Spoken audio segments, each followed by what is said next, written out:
Lauren, I can't hear you. I don't know if you can hear me. You can hear me. There we go. How's that? There you go. Oh, that's much better. In fact, You do have to unmute yourself. I know it's a challenge from figure time that to out time, right? after Technology. 200 episodes and all. Yeah, it's always good to see Mr. Ed come in because he starts with a stump smile. Mr. Ed, you need to hit your camera switch on. I know your audio is working. That's for sure. I'm not ready for you to see me yet. I need the reveal. Oh, come on, the hairstyle's fine. Have we taken Blue the is show perfect live? color? Huh? Has the show gone live? Has the show gone live? Yes, it is. It is actually live at this Why moment. aren't we talking to our audience then? I was, but until you came in and told me how nasty I was about my technology, I refused to say anything. You weren't talking to the audience. They couldn't hear you.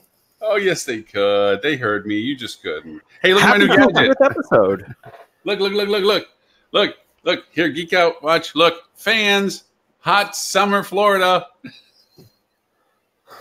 I have no comment. Does it still fit with the hat with the two beer cans in it with the straws? Funny you should ask. It actually works quite well. It keeps the beer cans well chilled as I sit outside. I was kind of wondering what that looked like not on camera. Well, for those who may not have heard of this is our 200th episode, as close to 5 years as we will get, because in August it will be 5 years. I have added to the repertoire that we have now live broadcasted from China, Australia, coast to coast Canada, just about everywhere in the United States you can possibly think of, and now the Netherlands last week. So, woohoo! In that case, we have hit a few places when it comes to broadcasting from. And I was also announcing the fact that we are doing a live broadcast of this show on Mondays now at appropriate time zones for HSMI APAC and also HSMI EU, so that people don't have to wake up 5 o'clock in the morning or 2 o'clock in the morning to participate in the show. So with that in mind, we are there. But gentlemen, thank you. Oh, Mr. Edward, I think we have. I'm here. Yep, Robert Cole. There he is. Robert's there too. Pushing his way in. Oh, no audio. See, 200th episode, and not still after me. No one can figure out. Still doesn't know how to turn on his microphone. 200 episodes in. And always a technical Our concern, issue. Robert, was that you did know how to turn on your microphone. Exactly. Yeah, that remote mute functionality just isn't working as well as it used to. Just not as good as it once was. Gentlemen, thank you for making the effort to be on show 200. Stuart is still wallowing in the humiliation that Britain felt against the Netherlands last night. I made the in what? In football. Archery. Cricket. Hurling. I don't know. Badminton. Curling. Yes, hurling. Hurling. Hurling. It was in their style of football, and he was prognosticating that Britain was going to put a punishing on Holland, and of course, I went over and said, simply because I have an affinity for the Netherlands, that no, that is reversed and backwards. He told me in some very clear language I was wrong. And then when I pointed out, it sounded quite polite when he did it because of the accent. Oh yes, it was And then after that Kiwi accent is always very polite. It does add to the flavor of it. And then after I pointed out the final score to him, he was once again incredibly clear after his 9th beer as to how exactly he felt about my reporting the score to him. So fantastic. Yeah, amazing. Yeah, that's true. So hey, so Robert did a great job on putting a list of items together. And as usual, I first don't want to talk about any of them because I have a story. Please, Ed. Please, Ed, tell us a story. I got to witness real hospitality in action this week on my vacation that was met with a challenge that I've never had as a guest, which was my hotel caught on fire this week. Really? Yes. Oh. And we were on the top floor of this hotel and did what most people on the top floor probably were doing, was heard the alarm go off and had my kids with me and walked out the door and went to turn around and go, you know what, I'm going to call the front desk. And then I saw the whole banquet staff who were also housed on that floor running for the stairs and went, no need to call the front desk. Let's go.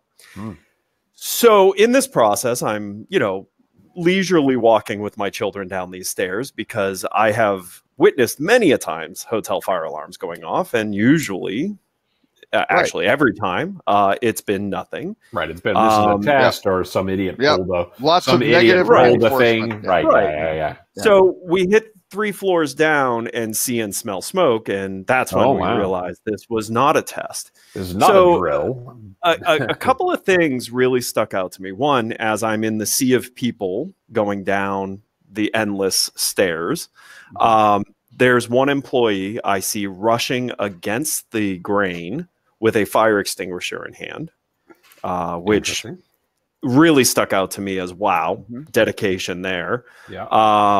And then as we get outside, what appeared to be an executive chef is coordinating everyone that's outside, making sure they're in safe areas, and then asking every single group of people if there is anything they need, anything that the hotel can do to help them right now. Do they need medical attention or anything like that? And then continued to coordinate all the different members of the staff that were also out front, and then interfacing with the fire department that had 6 trucks show up, by the way. That was also impressive. By the time so how big was the hotel? Like how many?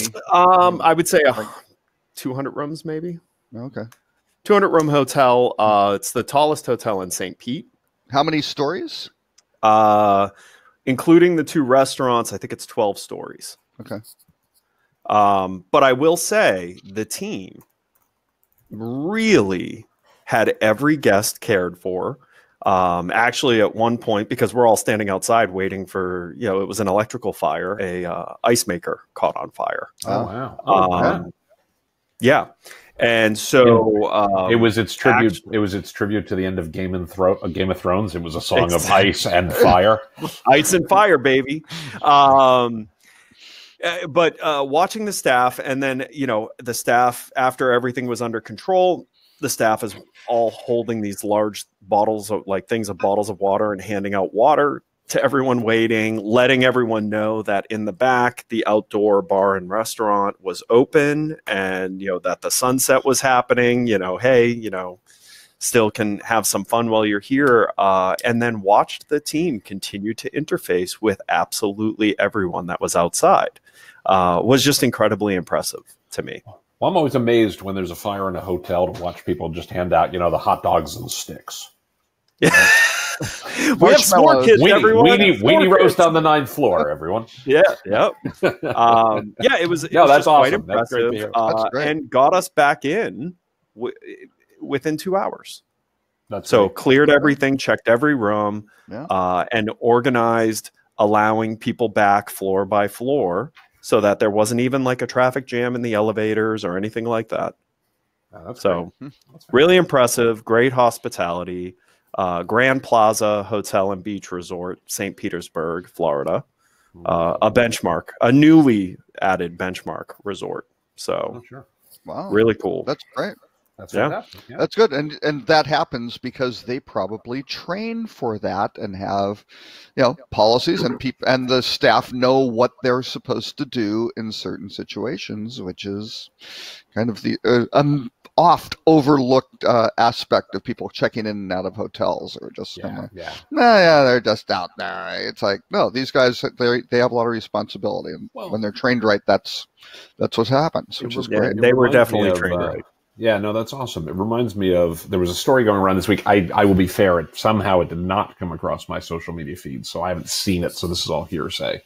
But there was a situation at Universal Studios, I guess, Orlando this week, with a kid, a special needs kid. I believe he was on the autistic spectrum, but I'm not 100% sure because, again, I've not seen the video. This is not going to be the best story in the history of stories, by the way. But this is like was 4th degree hearsay. Yeah, something like that. Yeah, exactly. But it speaks to the same kind of thing from a training perspective and staff knowing what to do. The kid wanted to ride a specific ride. The specific ride, unfortunately, just before he was due to ride it, broke, and it was late enough in the day that they weren't going to reopen it that day, and everything. And the kid had a meltdown. Had a serious. Spider-Man? Was it Spider-Man ride? I think it was I actually think it was the Superman ride. I think it's the one where you get to like fly, like, Oh, that's not Universal Orlando. Oh, well, then I don't know. Maybe it's the Superman is DC, Tim.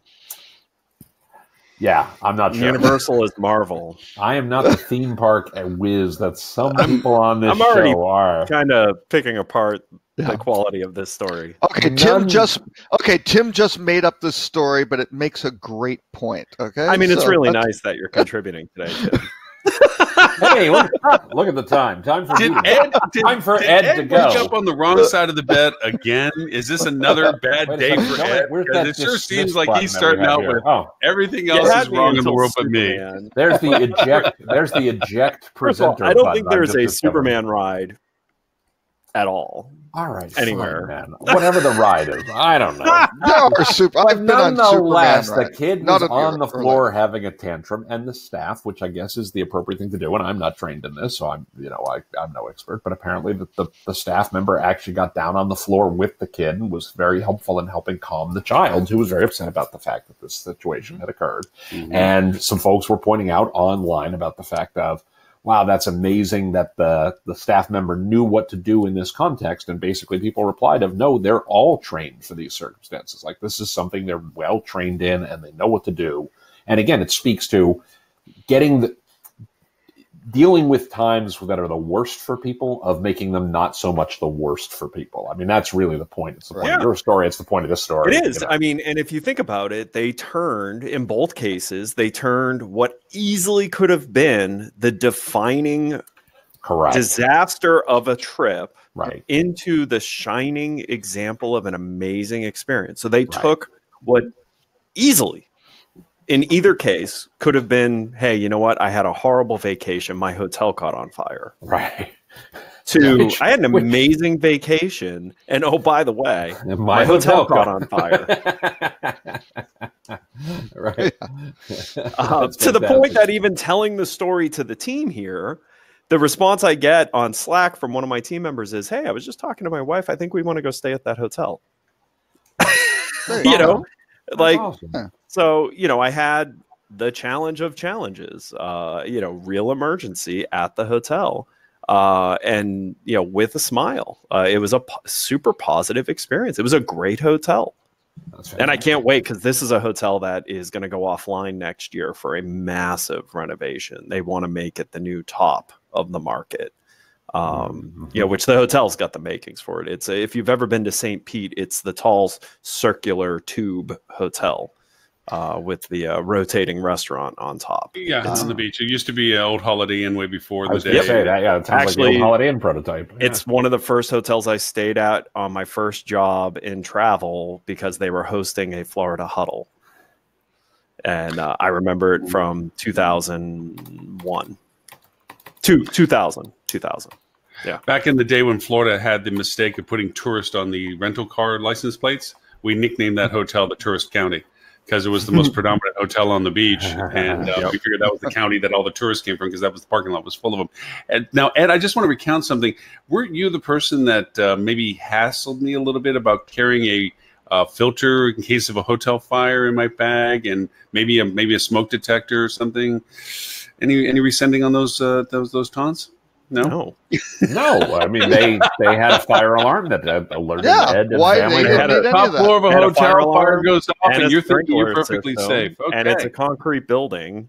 Yeah. Meanwhile, I'll be walking down breathing free in my little... Hey, Lauren. I think Lauren, if you brought your own fire rope, I've been traveling professionally for 20-ish years now, and this is the first time a hotel I've stayed in has caught on. Only takes once. What I always do is I always bring with me. I always make sure that I get a pool view, and I bring a diving board. There you go. So so no matter what, I rubber ducky inflator. I do a little Greg Louganis action, and I actually have my, after 9/11, they sold the repelling kits that you could bring with you, that you just break the window, it can repel out. Do you remember those emergency kits that you could buy? I do remember those. How much line did those things have with them? That's the problem. And how did you anchor? Yeah, and what did you use to anchor the end of it? You don't see them sold anymore. So there's my portable expandable ladder. Yeah. My portable expandable ladder may not be a good safety thing for over 10 stories. Yeah. Is that what you're saying? Probably not. I tied at the end of the rappelling kit to the chair. I don't know what the problem. I think I'm gonna get one of those chutes that you throw out there that you slide down like they do with the garbage when they're renovating. You know, one of those chutes you pop Well, I out mean, if there. we're all living in the land of fantasy, I'm just going to bring out my inner gamer geek, and I want one of those guns from Portal that I can just shoot a portal on the floor, and, you know. What are you talking about? I just rode the elevator down and jumped at the end. But which, by the way, you know, in all honesty, is a point out of all of this is that please be mindful of where the stairs are located when you do check into a hotel. That is a good point. Because it is a good point to be made that you always look on the back of the door, because just because you came out of the elevator doesn't mean the stairs are nearby either. Right. So make your point.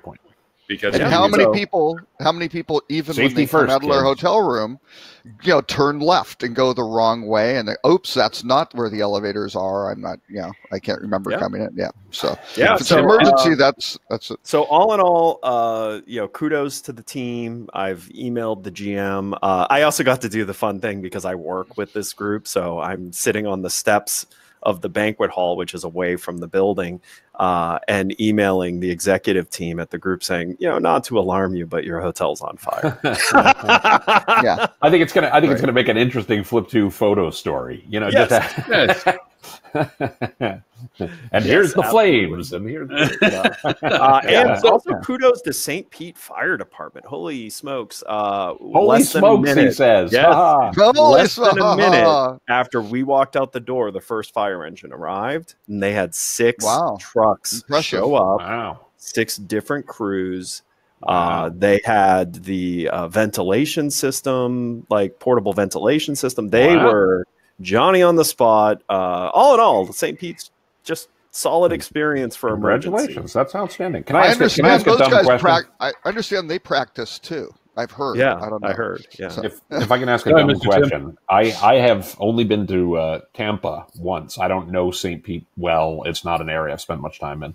I live in a very sleepy little town, and when you call with an emergency in a sleepy little town, the entire fire department and police department and rescue squad and everybody all show up too, just because they have nothing better to do. Or is St. Pete not like that?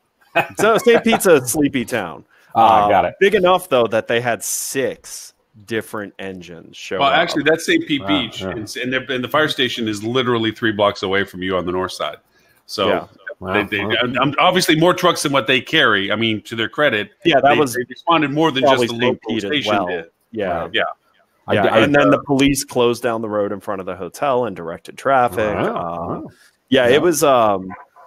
It was quite impressive. And, you know, the fact that the staff was kind enough to tell us that the restaurant out back was open also made the 2-hour wait to return to the hotel not as arduous. Although the people watching, because it did happen during peak people arriving back from dinner.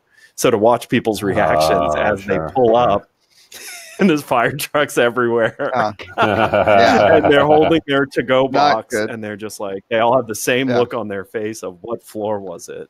Right, exactly. So, that's funny. Mr. Robert, you did curate a wonderful list. There is a couple articles I definitely want to make sure that we hit, but by all means, please, which one would you like to highlight first? Can we talk about the one about the Superman ride? There is no Superman. Actually, I think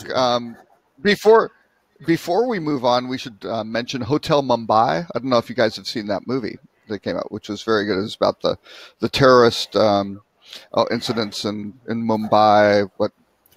It was quite a while ago, right? 2008. 2000, and I actually know this because I worked for the leading hotels of the world at the time, and actually the Taj Mumbai Palace was one of the hotels, and we actually were part of the response team on that. I am very aware of that story. Unfortunately, I did know the GM, movie. Unfortunately, who lost his life. It was a really tough situation. The Taj people did a marvelous job. But that whole situation is the movie crazy. Is very, very, very, very good about a situation where, in this case, there have been some training, but it was a very fluid situation where people did not know what the hell was going on. Right. Yeah, not something you would necessarily plan for. By the way, I do want to say for the record, I want to say for the record, I just said on the response team, on the communications response team, obviously. We were in New York, obviously trying to get messaging to SEAL Team Tim.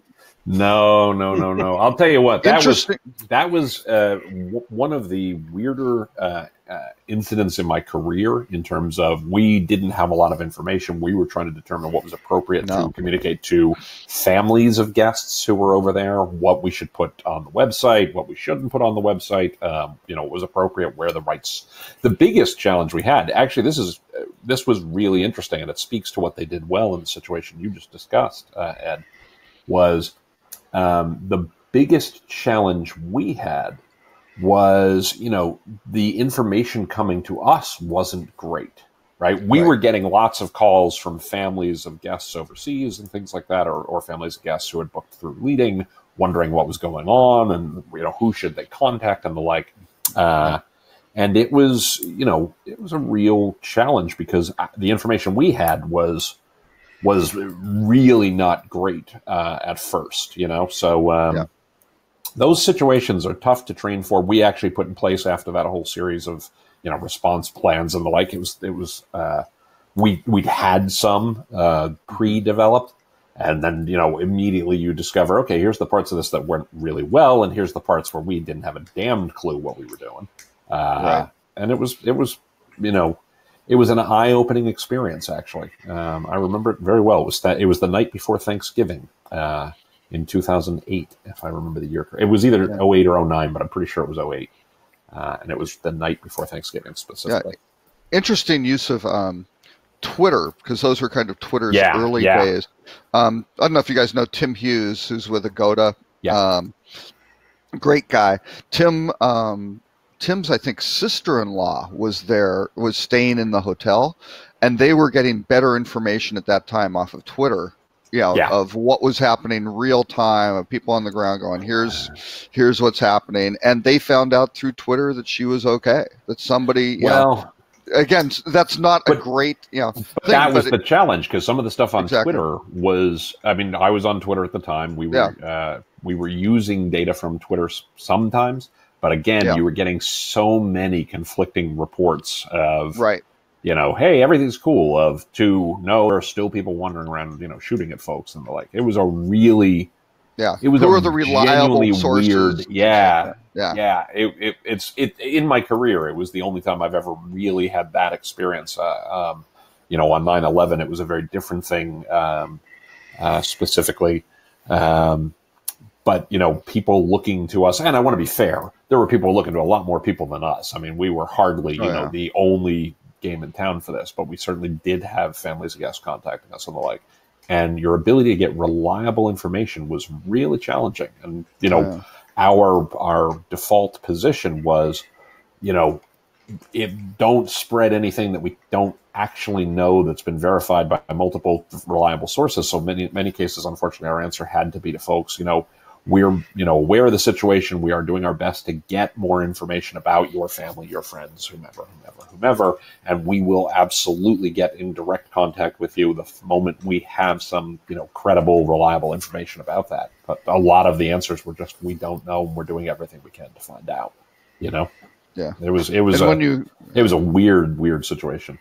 Yeah, and when it's a 10 or 11 hour time difference, that's not. It certainly added. Yeah, it certainly added to it. It did. I don't mean to be all like dark and heavy or anything along those lines. It reminded me when I went to work for Wyndham. I started there in 2001, and we were looking for a new content manager. I know, it's crazy. And we were looking for somebody to run content for the websites and the like. And I interviewed a woman who had worked at American Airlines. And you're doing the standard. You see where this is going. I worked. I did the standard. Can you tell me a time when you had to deal with a difficult situation in your career, or something like that? And she said, well, on 9/11, yada, yada. And I was just like, oh my gosh. All right. Done. Nobody's topping your story. And then, of course, had to deal with something similar, but on a much, much, much lesser scale on 11/26 of 2008. So, yeah.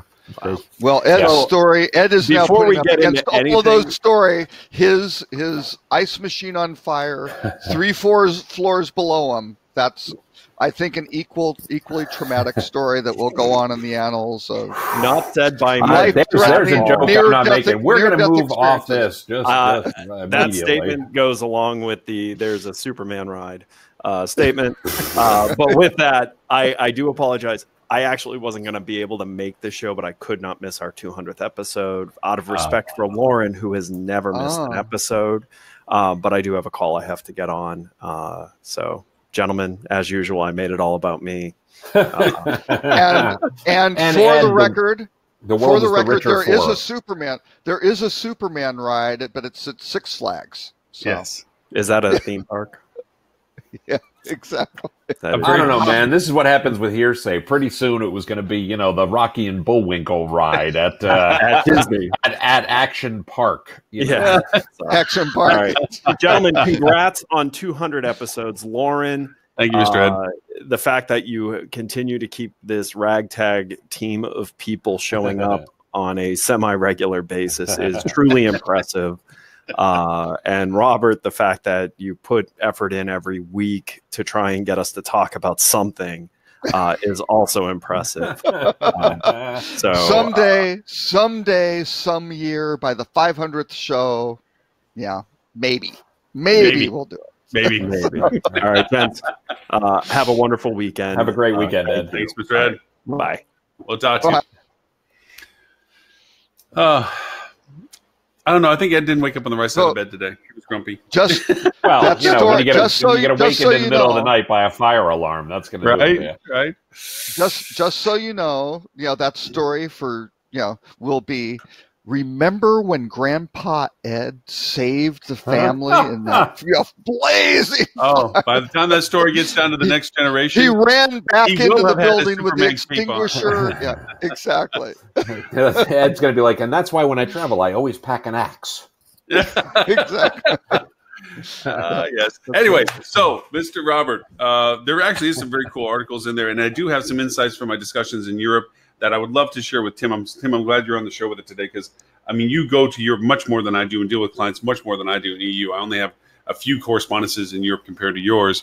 And I really was surprised by some insights that I had being over there. And I just would love to share your perspectives on this to sometimes the assumptions that I make and versus the realities that I came across were a little different. And I thought a very interesting perspective shift. I mean, if Robert doesn't mind, the Dutch have a different word for everything. It's so bizarre. Do you know? I get just as a point of it. I gave the assumption to the EU because of their advanced relationships with or their advanced processes with GDPR, their attack on Google and Facebook as to the moderation of their influence and so forth. That I felt that they had a more engaged perspective as to the usabilities of tools, techniques, platforms, strategies. And when I got over there, I found that there was a very mixed bag. And this is no negative detriment to anybody I spoke with, anybody in the room. That it was just that I assumed there was more of a advanced engagement on some things, and I was surprised to find that there was actually a recedence of it. There was some things that I thought that they were completely aware of that they weren't even aware existed in some capacity. Right. And to me, it was just an eye opener in that sense. I didn't know if you ever felt that over there. No, I definitely did. I want to be very careful here because I'm going to make some broad generalizations, and obviously there is a wide spectrum of hotels that I've worked with, hotel companies I've worked with, in terms of their level of sophistication, in terms of their level of engagement with what's happening in the digital marketplace, the digital ecosystem overall. I think that there's a tendency, and I'm making a broad generalization here, right?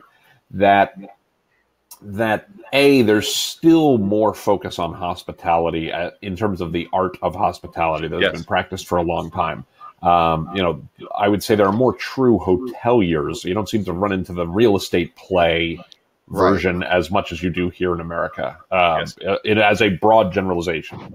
And as a result of that, there's a tendency to be less engaged with digital as a channel, probably in part because there's so much more independent rooms, there's Right. so many more independent properties and the like, and they run as their own distinct business, and they do things. I don't want to say the way they've always done them, because that's not giving people near enough credit, but they still are doing things the way that were more traditional, right?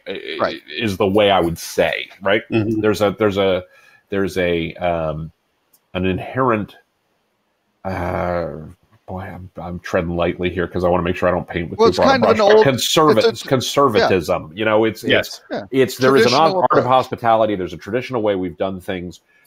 Yes, we're open to change. Yes, we're absolutely willing to learn and willing to partner and things along those lines. And also, we don't want to lose sight of what has made us great hotels or a great hospitality experience for many, many, many years. And some of right? it's a pragmatism of Yeah.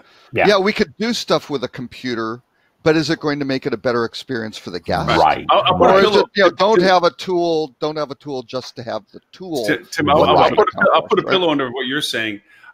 When I was dealing with and talking with people that had engaged in the presentation that I had done, always massively impressed with the heart of the servant spirit of hospitality with them. Yeah. Where it was 10 years behind the front desk before they were awarded an assistant management Oh role. yeah, sure. You know, Oh, yeah. there was their career choices of education to even get in the door of some places that they worked at. And meanwhile, as I'm talking to an individual, he says goodbye to somebody in Dutch, hello to somebody in Arabic, and over in German, boom, boom, Oh, yeah. boom.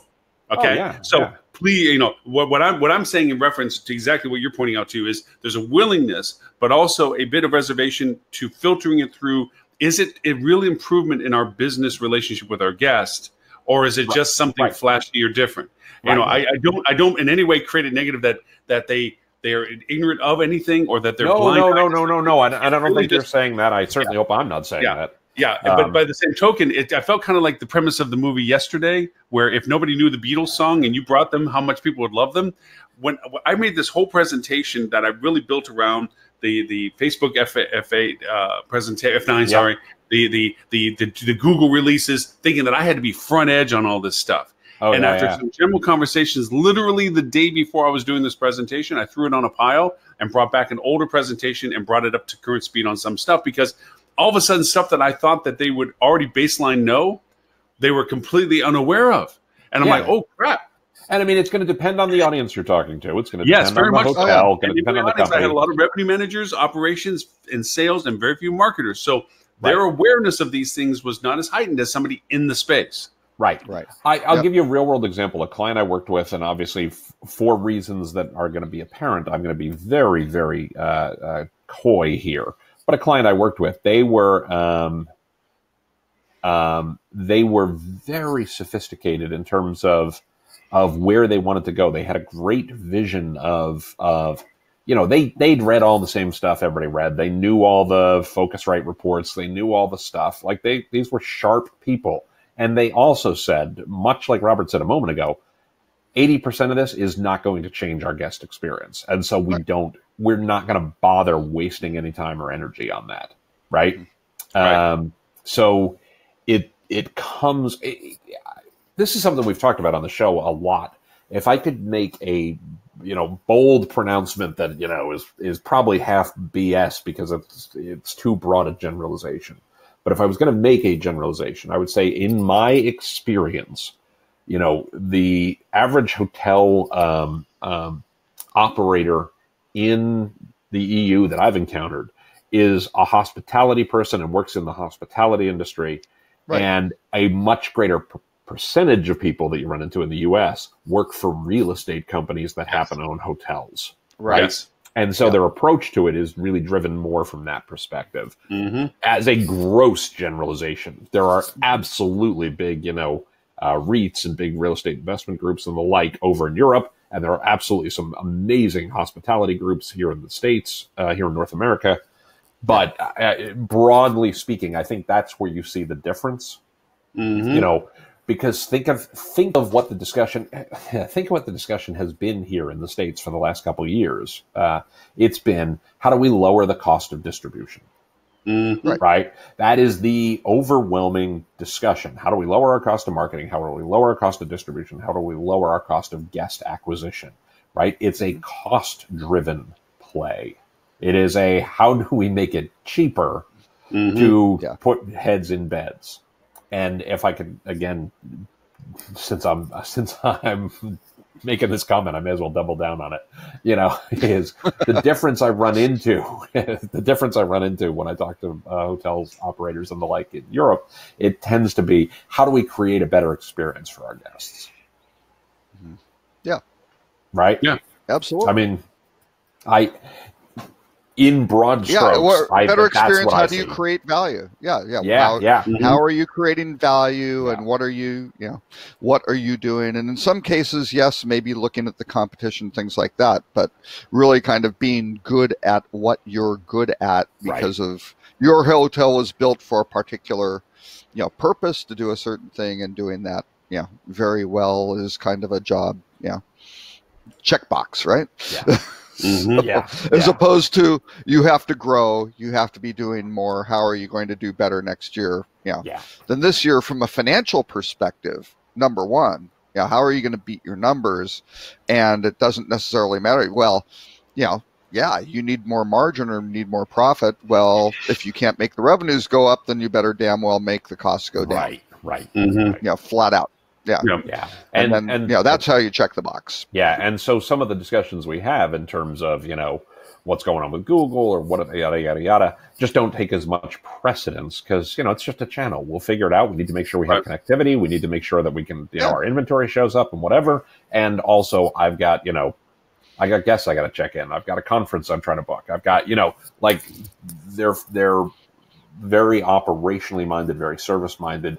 In my experience, generally speaking, right? And some of them do a better job, and some of them do a better job. They'll have listings. How do you get to just really simple stuff? They may have a very basic website, but it says, here's how you get to the hotel from the airport. Here's how you get to the hotel from, the train stations. Here's how you get from if you're driving or whatever. I'll add to something, which is nice. That they don't push it at you. They leave it in reserve for you to discover. They don't. I think that there's a double edge to this sword as to how they handle this.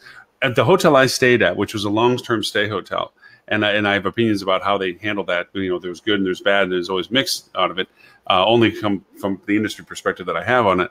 But the all this stuff that they can do for you is literally by request. If I wanted to know how to get to the train station, they had wonderful information that they can hand me on exactly the distance, the direction, how to, what trains, what times, and so forth. But they didn't shove it in your face as a discovery. It was, if I wanted it, I could ask. If I wanted to know something about groceries and picking up groceries and buying groceries or getting cars or renting bicycles or all this other stuff, it was there to be discovered, but it wasn't prevalent for me to find. You're saying, I know what I'm looking for. Well, and I think what you're saying, I don't want to put words in your mouth, but as a friend of mine likes to say, I think I heard what you thought you said.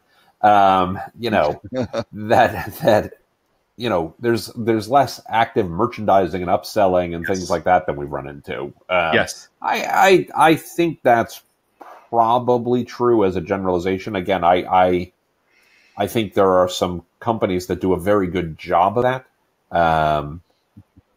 In a more service-oriented way. I mean, you look at somebody, we talk about them here on the show all the time. You look at somebody like Citizen Amp. I think they have a terrific upselling. Oh, hey, Seth. They have a terrific upselling process. They have a terrific way of, monetizing the stay beyond just, the room night. Oh, yeah. But they do it in a way that feels very organic and comfortable and not in your face, right? And I went by Citizen at Schiphol Airport and went in specifically to see how they engaged somebody that walked into the property. Yeah. Whether I was checking in or not checking in, just whatever. And there was no pervasiveness of, well, you're not a guest or are you checking in? It was simply a matter of being like perfect service at a restaurant. It's there when you need it. It's not invasive when you don't. And it doesn't dominate your experience. And that's the hospitality focus. Yeah. And that was a great feeling that I had there compared to the hotel that we did stay in, which was very reserved in the engagement. As a matter of fact, I mean, we could check ourselves in if we wanted to, and the key would be given to us, which was pre-keyed on arrival because it was a long-term stay hotel. The room was only cleaned every third and sixth day. Sure. We're staying there. Yeah. There was a grocery store down below that actually had a live herb section that you cut off the herbs if you wanted to cook with stuff. Sure. There was some fun little nuances to it. And then by the same token, the people that were staying there was way broad spectrum. You had Eastern European people that were doing contract work. that were staying for a number of weeks in the location. You had families that were there. You had us as a couple that was there. That were staying for at least the minimum stay at this location. The Emirath Hotel in Ben Hovedorp was 7 days. You had to be there at least 7 days to check in. So, all these functions, it had a game room, it had laundry rooms that were included. They gave you soap for your laundry. There was lots of fun things about it, but the staff was minimalistic. So if you wanted something, you actually had to go look for it. It wasn't always there for you.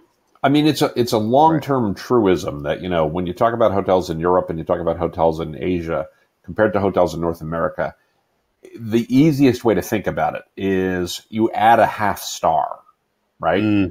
When you're talking about a 3-star property in North America versus a 3-star property in Europe, you're really talking about a 3-star property versus a 3.5-star property. Now, but the service is a different approach. And I don't think it's bad or good. It's a different way to go about it. I take that back. I do think it tends to be good to do it more in the European way. But it's a different approach, and it's driven by typically different, financial measures and different objectives. So, with the broad caveat that, again, at least 2 of the clients I've worked with over my years in Europe, and I'm probably forgetting a couple just because I haven't worked with them as recently, but at least 2 that come immediately to mind probably were the most forward-thinking hotel companies I've ever worked with, just in terms of they had a long-term vision. They have goals. They have ambition for where they're trying to go. They see where the market is going. They recognize some realities there. I shouldn't say some realities. They recognize the realities there. And also are saying, how do we be true to this thing we've always been while acknowledging that other reality is true too, right? Yeah.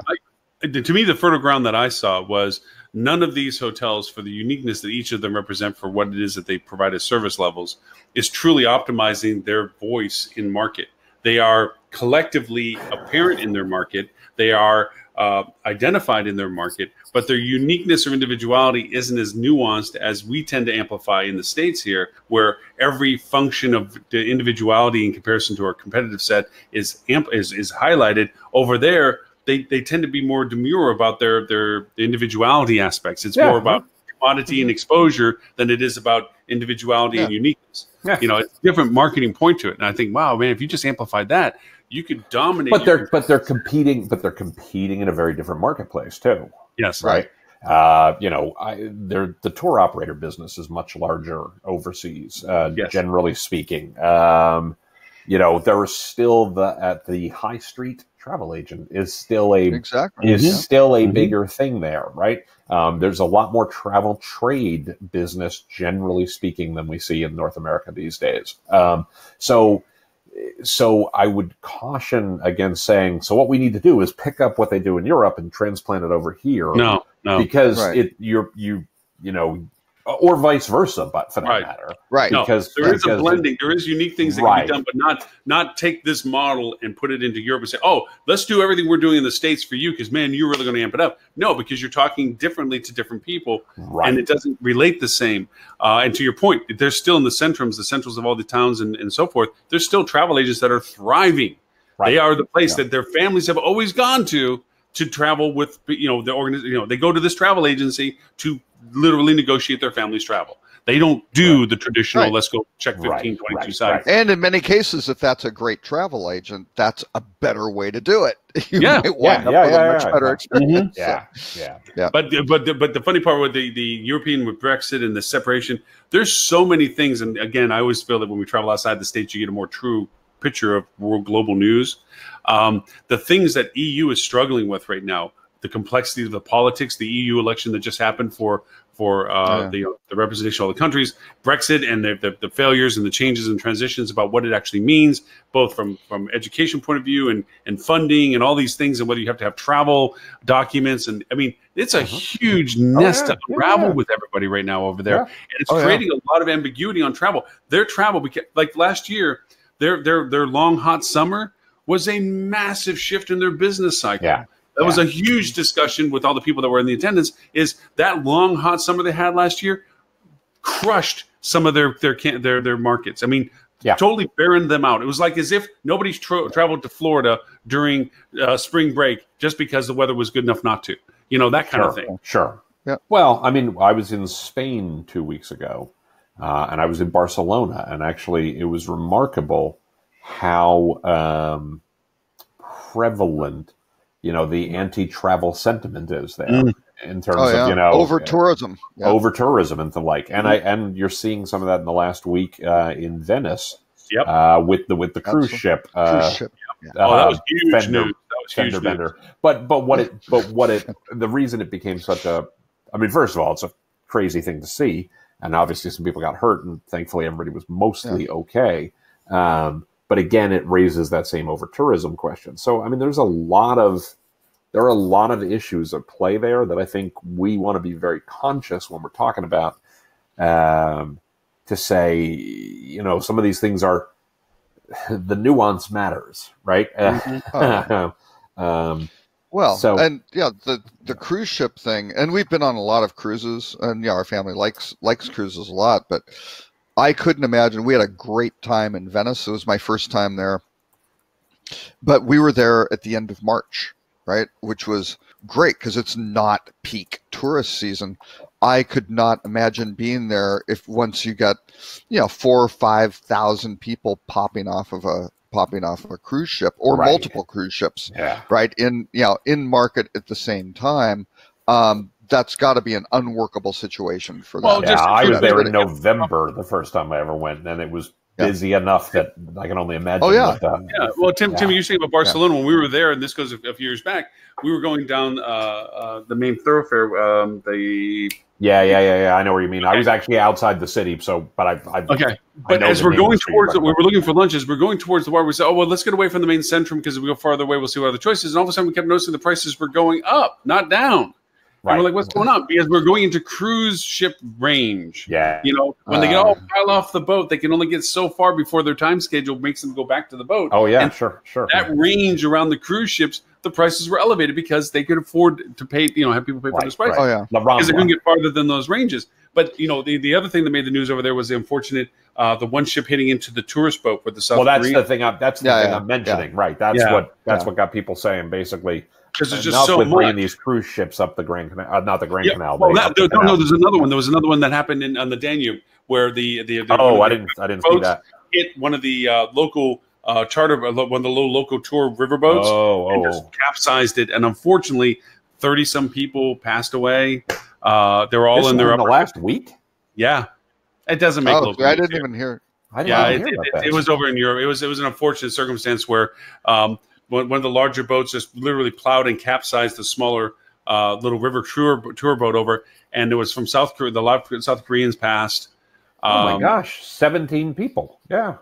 And then my God, 19 people actually now. And it just the South Korean delegation shows up and so forth. It's just, oh my God, I hadn't even heard this. Oh, that's terrible. That's the thing. The news gets covered differently. Obviously, we all know. I mean, I've been running a workshop for the last 3 days also. So. But these things, going back to the the tourism thing of like Yosemite and so forth, there's a cap to how many people can go into the park now. Right. Because there's just an unsustainable amount of demand for some of these places now.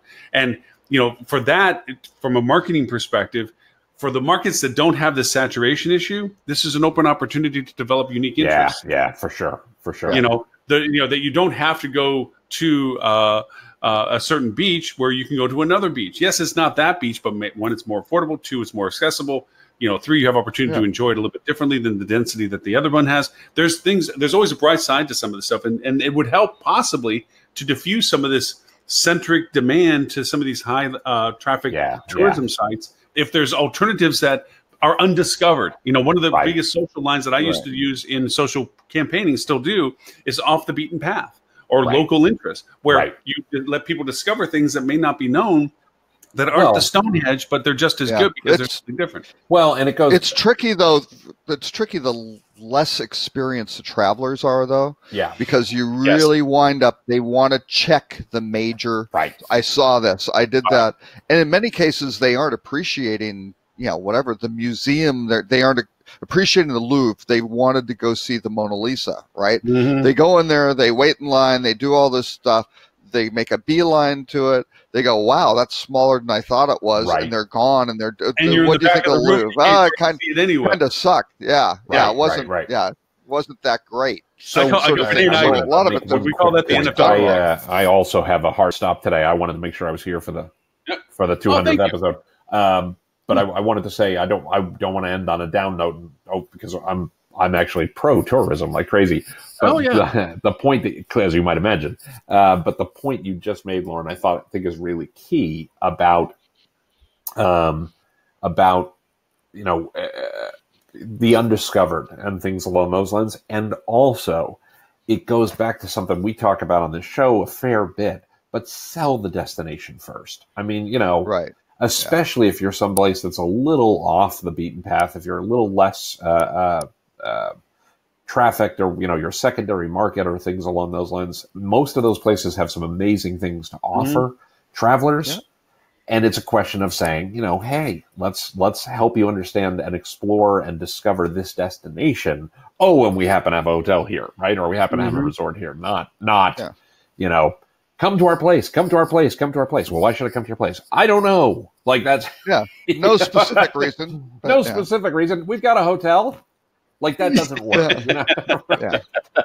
If you're trying to get a higher ADR, ADR, right? Because you're trying to do something, that's what makes the difference. I mean, you've got to have either a better physical plant or better service or a better location or maybe a better reason to exist. Some way to get a premium. To that argument, Tim, you weren't on the show when I showed this off as my new toy, and I brought it over to Europe to bring with me.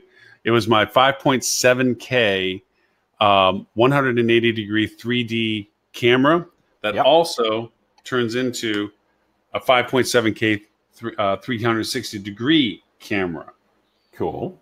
And the cool part of this is that it does the stitching in the app. Before, it used to be an arduous process of you had to take all the things it does, put it together, download it, redamp it, huge files, blah, blah, blah, load up. Facebook's made it easier. YouTube's made it easier to load these things up direct. But the cool part is the resolution. I don't even have a TV that has this resolution. But the clarity of the pictures are such and the video is such that there's crazy things. The camera that's similar to this one, that they put it in a little Nerf ball and they throw it, and then you focus where you want the person to watch the video. So you can do things like somebody doing a slam dunk, the thing floats up and goes through the net with the ball. And anyway, from a travel tourism point of view, when I was on the boat tours in Amsterdam, when I was walking through the museums and so forth, this stuff is crazy for a hotel for $400 to buy a camera and literally do some of their own stuff where they can put up some great engagement stuff.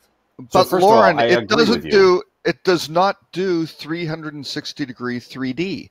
It's only 3D at the 180. I mean, come on. So first of all, I agree with you completely. I also want to say, right? I completely agree. Let's be clear. I also want to say, if you don't want to drop the $400, get somebody on your team out there with a damned iPhone taking pictures of stuff and put it on your website and all. Or even an Android.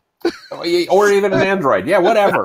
Your Pixel. I don't really give a crap. A Polaroid. It doesn't matter. And the amount of properties and the amount of destinations where you don't see people doing enough of that is epic. And you're missing an opportunity. I know this is something I hammer on again and again and again and again and again, that you need to distinguish the destination. You need to give people a reason to go there. Why is Barcelona dealing with over-tourism? Why is Venice dealing with over-tourism? Why is Paris dealing with over-tourism? Because everybody knows them. Yes, I recognize that they're phenomenal cities, they're phenomenal places to be, etc. But come on, no matter where you are. We went years ago to a spring training game in Port St. Lucie, Florida. Yeah. And right near there, they have the coolest modern art museum I've been in years. And we spent a rainy afternoon walking around this cool little modern art museum that was, wonderful stuff, great workshops being given by a local artist in residence. You could see art being made by kids, being taught by an artist as it was happening. This was really cool. Mm-hmm. With no disrespect to Port St. Lucie, hardly, a premier destination, right? This is not a primary market by any stretch. Yeah. And it was one of the loveliest holidays we've ever had. Actually, one of their oldest slogans was the undiscovered part of Florida. Well, exactly. Literally, because it was, I mean, and you were only a few miles away from an incredibly cool antique car collection down in Jupiter that is phenomenal. I mean, the cars that are there are one-of-a-kind cars that they have there. But again, to your point, and this even goes more predominantly for Europe, every place you go to has some historic value. Every place you go to has some local museum. Even here in Central Florida, parts restaurants, of it, great places to eat. Absolutely. Don't go to Starbucks. Go to the cool little breakfast place, which is And make sure your guests know that all of those places exist. Right. Right.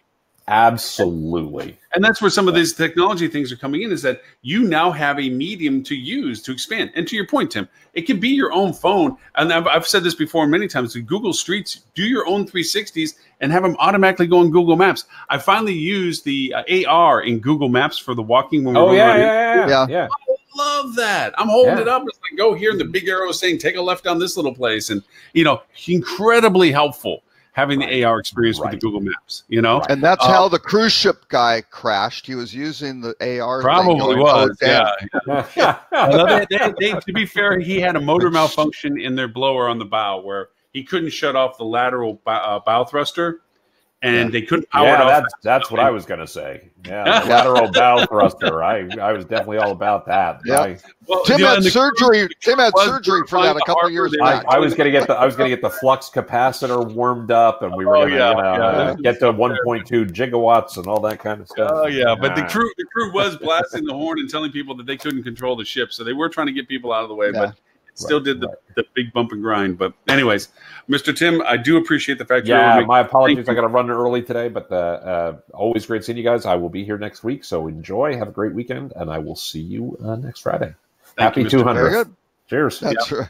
Thank you. And for those who want to know where to find Mr. Tim, they can go to timpeter.com. .com for everything. So, Mr. Robert, it's up to us again. We can hit some of these wonderful topics. Even just what we've been talking about. The hotel knowing why it's there and what is it. Citizen M's a great example. All their rooms are the same. They're only single or double. They don't have connecting rooms. They aren't necessarily designed for families. They've consciously made the decision. Here's what we do, and you know what? The family stuff, not that they hate kids, hey, that's fine. If you want to bring your kids or you have 4 people or whatever, yes, they'll make arrangements to get you 2 rooms which are near each other and stuff like that. If you'd let them know in advance, that's great. But it's not designed where people go in there and go, hey, we want a double and we're going to do whatever. It's like, no, that's not us at all. So I think that's point 1. And then point 2 is all these cool places in the town. You've got to train the staff to understand, hey, here's a family sort of thing. They're walking even in and out of whatever, the Courtyard or the Hampton Inn or something like that. Make sure that the staff's trained to know, hey, here are various places you go that are great, fun places that families really love versus here's a couple who you may find out they're there for a honeymoon or this, or even if they're there for a funeral or what, you can kind of go, hey, here are places that are a little bit more quiet or whatever, and don't go send them to the, super party bar, which may be the greatest unknown spot on earth. But what's suited to these people's trips, and not just the ones who are giving you a kickback or whatever, or kicking back something with concierge, but the ones that are what's best for the customer. Yeah. This kind of goes to one of your articles about the rise of the hotel owner. That I put the quote in from Stephanie that I thought was the highlight of the article, in the sense of how this raising, because it kind of goes with, well, how do you know you're in a bad restaurant? You know you're in a bad restaurant when the menu is really big and there's diversity and there's no clarity as to the food that's being offered. It's trying to offer a little bit of everything, which means it's trying to capture what's anybody good eating, right? Yeah, and you ask them what's good, and they go, "Oh, it's all good." It's all good. There you go. The other is that, like with a hotel, if it's homogenous, where they're trying to appease anybody that walks in the door, they don't have a clarity of focus on who they're trying to appease best. So with that logic No. in mind, the statement about branding is going into places that, obviously the article that Stephanie brought up that you posted, and I'll put the link up in just a second, is about the rise of the hotel owner. The brands, because of this slow growth in our market, this perpetual slow growth, that ownership has been venturing away from some brands, at least with their peak inventories, their premier properties. They're venturing away, saying, maybe we can do it ourselves and not have to pay the fees associated with branded. The assumption is that when the market goes south, that they're going to run back to brand, going, for safety and security. I don't think that's going to happen this time as much. I think it'll happen to some degree just because people don't know what to do.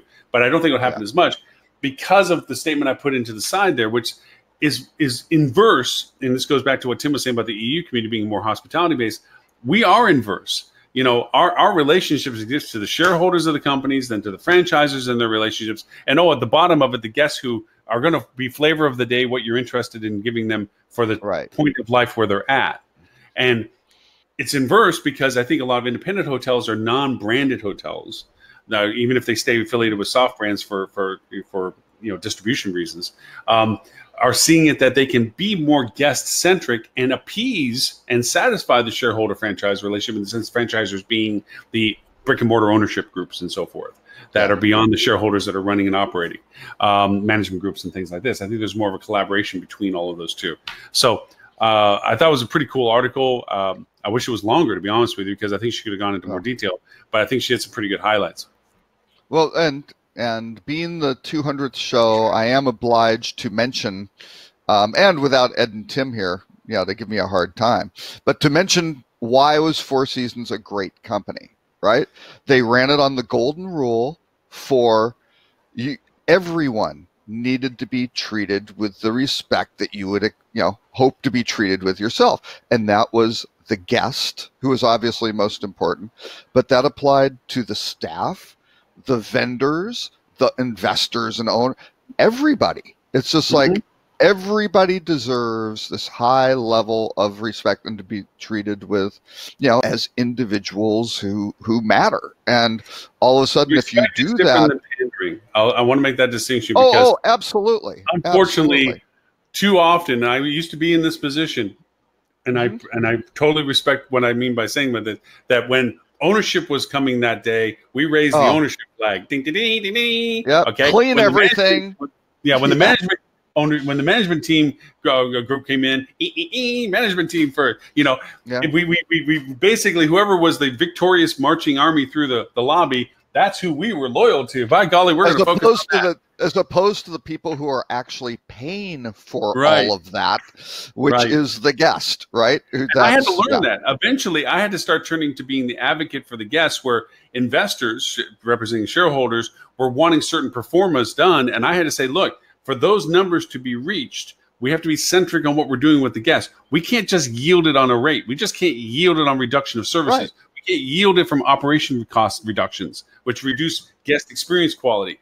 We have to amplify the guest satisfaction to ask for the rates, to show operational support so that we can validate those rates.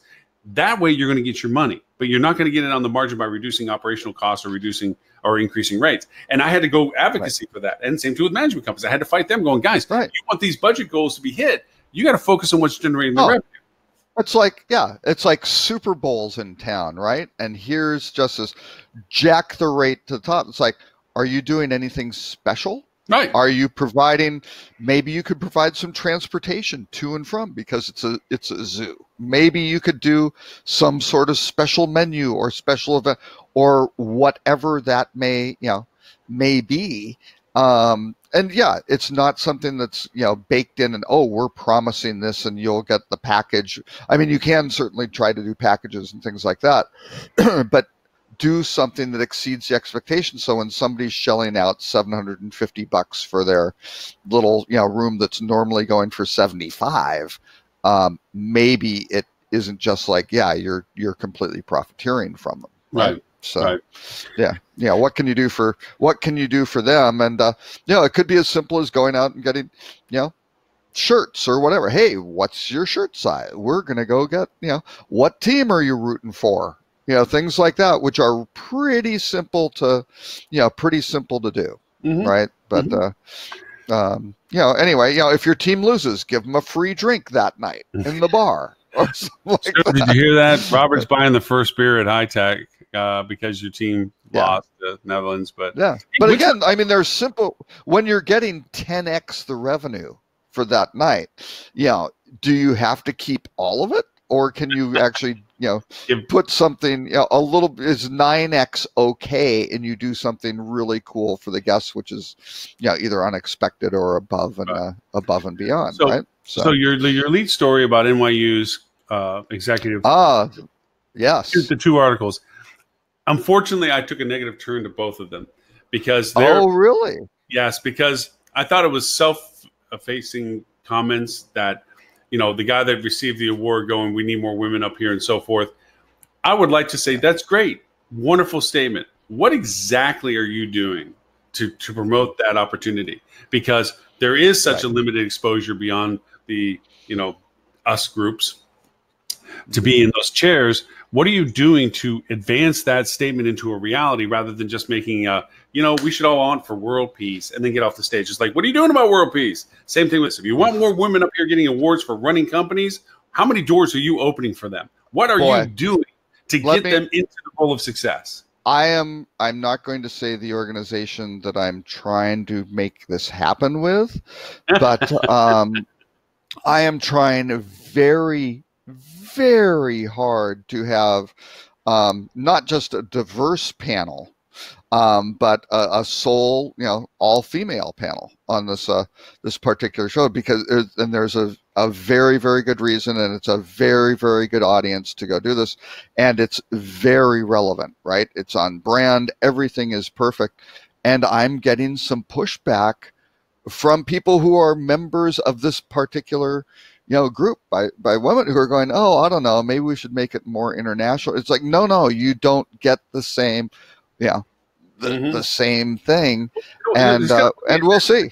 We need to do it because it's a huge opportunity to go, look at this. Things have changed. Things are good, and nobody's called it out yet. And it's like, come on, let's go be the first and celebrate this. I don't. Again, not to name names and so forth, but I do have to give credit to some of the women that we know in the organizations that have risen, the Kellys and so forth, that have they used to be that for women to be strong in an executive leadership role, they had to be aggressive. In my mind, they always had to come into the room basically swinging a baseball bat, because so many men were trying to diminish their importance, their perspective, their role, that they had to literally whack them over the head to say, shut up and listen to me. Well, they might not have been consciously trying to do that. It's just they weren't being taken seriously as a peer, which is horrible. Which is right. Yeah, now, which is almost worse. If somebody's aggressively coming out, you might be able to see it and fight back. Here, it's just kind of this undercurrent of just. What I've seen in the maturation of their management styles is they've validated their capacities, their capabilities. They no longer have to make that point as a starting point of conversation. They walk in the door with credibility. They walk in the door with respect. And so now they can be a lot more engaging without being aggressive in that engagement, because more and more that men that have been this previous before have now taken them at face value and said, hey, look, we really respect what you're doing. We want to hear what you have to say. And they've come better at that. Wait a minute, is that Stuart? Mr. Stuart. Wow. What? Hello. Oh, hello. Wait a minute. Wow. Polo shirt. That is a cool looking shirt, my friend. That is a cool swag. Some fuel swag. Yeah, fuel. Yeah. Now let's see. Does it just new high-tech uniform? Say fuel? Say fuel, or does it on the back? It says wanker. But other than that, nice hey, touch. I was giving you. Ask Robert. I was giving you tons of compliments today. Tons. I don't believe it, especially after my drunken text to you last night. I doubt it very much. I said that you were crystal clear in your opinion about my opinion. Yeah, it's pretty definitive. Oh, yeah, but you know what? It's all good. If you want to go to the heart and soul of talking to anybody from Britain, bring up football, and you will get to the heart and soul quick. It'll be like, All right, you want to go there? We're going to go there. But Yeah. Take it at face value. Especially after the team just lost. Yeah, for sure. But Mr. Stewart, good to see you. Thank you for making it, dude. I didn't. That was a Yeah, well, he was my probably meeting got done watching. early. He was probably watching. He didn't want to talk about disasters and over tourism and everything like that we've been hitting on. So poorly trained hotels. I actually got to watch about 5 minutes of the show a little while ago when Tim was on, and so no, you missed. then I got done with my meeting, and Ed got on the wrong side of the bed today or whatever. He was just gnarly with everybody as soon as he walked in the door. What do you mean grumpy and hung today? What do you mean today? I know, right? Yeah. Let's be fair. Ed's bed has 2 wrong sides. Yeah, Exactly. right. Yeah. No, actually 3. No matter which way he gets off, even if the wall's behind him, he's going on the wrong side. But hey, I have a theory. There's a possibility every morning when Ed wakes up, his wife may be pushing a pillow over his face, and so that puts him in a bad mood. I don't know. Hey, no, regrettably, you did miss our discussion about EU hospitality hoteliers in comparison to stateside hospitality hoteliers, because with Tim having gone over there with many clients and going over there quite regularly, I was kind of surprised when I went over there and spoke in Amsterdam. Some of the things that I assumed versus the realities and so forth, and nobody better at it than you, knowing from firsthand experience the differences between running hotels in the EU community versus running them in the stateside community. So it was one of those conversations that I would definitely love to bring back up again, because for me, I was mentioning that there was a difference between what I thought they were aware of versus what they actually use. Tim made a very good point saying that they still more centrically look at it from a hospitality perspective, not from a property management perspective. And so a lot of these things that are what we do in the States aren't necessarily applicable in their mind because they're not really relevant to the guest experience. Yeah. Right. Well, Yeah, that was in addition, he, sorry to interrupt, but in addition, he figured out that the coffee shops in Amsterdam were very different from Starbucks. Hey, the Bulldog is a great place. I just don't coffee, though. Anyway, yeah, he left feeling very, very relaxed. Right? Now, I would say, if you've stayed in the U.S., if you've stayed in a bed and breakfast, or a small boutique property that is privately owned and run by the family, that's more the typical experience you get in Europe, in a regular hotel, because it is more about hospitality. It isn't just a real estate investment like a lot of properties have become over here, or a commodity like a lot of the franchises have become over here. So it's definitely a different experience. Yeah, no, definitely for that. And then it was we were talking about my new toy with the camera, the 361 and stuff, of the cool stuff that can and should be done, that there is such uniqueness about each of the places, like even the place I was staying in and so forth, that when it's not pushed in your face, it's not predominantly placed in front of you for you to work your way through. When we got there, all this information about, trains and bicycles and places to shop and all this other stuff was available should you ask for it. But it wasn't necessarily shoved at you for you to muddle through as a, it was just a different context of things. And, I was like, oh my gosh, you could really highlight some uniquenesses and so forth. But then, as Tim pointed out, that sometimes it's about the audience you're speaking with. This is not a necessary component of conversation, that they will ask if they want. They don't need to be shown just because you have it. So it was kind of interesting. Yeah, it's tough, right? Because ideally you'd get to speak to every guest for 2 hours when they first arrive and tell them everything you want them to know about everything, right? But it's not realistic, and it's not fair on them, and it's not really useful to anyone. So I think you got to be selective, pick and choose what the most pertinent, valuable information is for the majority of guests. But then I don't think it hurts to inquire the guests, what are you doing while you're here? Are you interested in, learning about the local restaurants or whatever it is? You can inquire a little bit and probe and figure it out, and then tailor what you give them based on their responses, for sure. Yeah.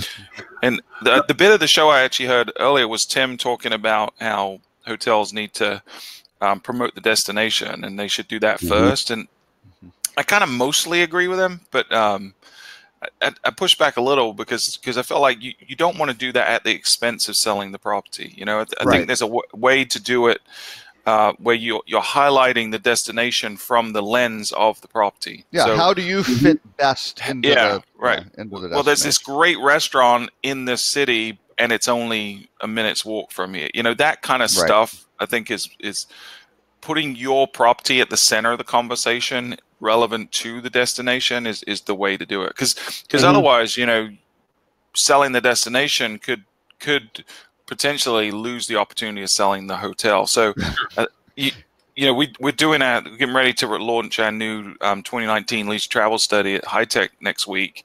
And one of the stats that is really interesting to us is that out of everyone, all these leisure travelers, and everyone took a 5-night vacation in the last 12 months. There was over 2,000 respondents.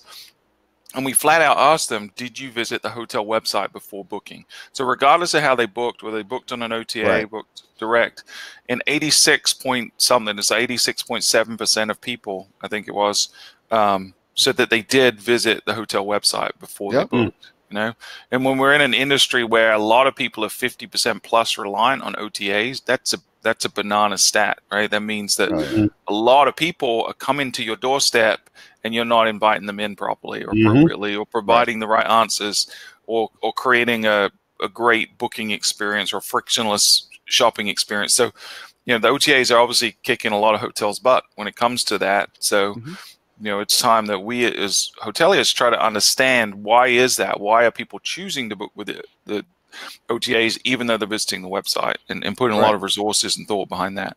Yeah. And in some cases, they may have booked their air on the OTA, right? And they're on there. The OTA has all their information. Yeah, the credit card, they've done all that stuff. They've maybe worked with that OTA before, and they just go, yeah, that's fine. But they wind up at the hotel website to go, well, let's really see what this is about, because maybe the OTA has kind of standardized, information that isn't as deep as they would like.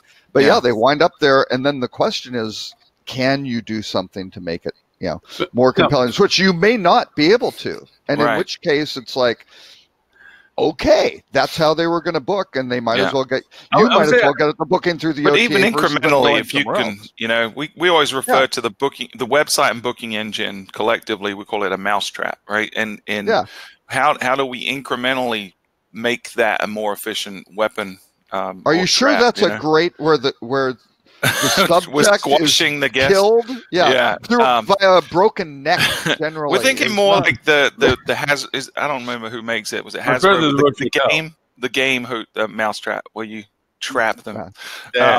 Even that's probably not a good analogy. But that's how we refer to it. Well, then you're doing a whole bunch of convoluted. But you have to build up these convoluted things, right? And you have balls rolling down here and boots hitting buckets. All these unnecessary things just to get the thing to. Okay, a couple of things to this from a pragmatic point of view, and this is about timing and message. To add what you just said, Stuart, about this, is that it's about highlighting your hotel's or value proposition to what you're pointing out into your destination interest.